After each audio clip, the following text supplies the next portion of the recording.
Lesson Goal. This lesson will teach you about fundamental analysis, its types, and price ratio. You'll also learn about the differences between technical and fundamental analysis, and the pros and cons of fundamental analysis from this lesson. Learning outcome. Understand what is fundamental analysis. Know the different types of fundamental analysis. Become familiar with fundamental analysis of stock. Find out the price ratio of fundamental analysis. Discover fundamental analysis versus technical analysis. Learn the pros and cons of fundamental analysis.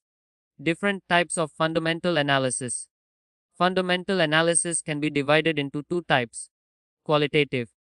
This involves evaluating the value of the brand, the decisions made by management, and the financial performance of a particular company. Quantitative. This is purely based on numbers and is used to examine the financial statements of a company before calculating the share price.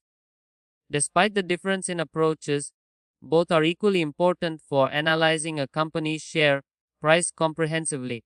The fundamental analysis process can also be divided into two steps. Top-down and bottom-up fundamental analysis have been classified as two types of fundamental analysis.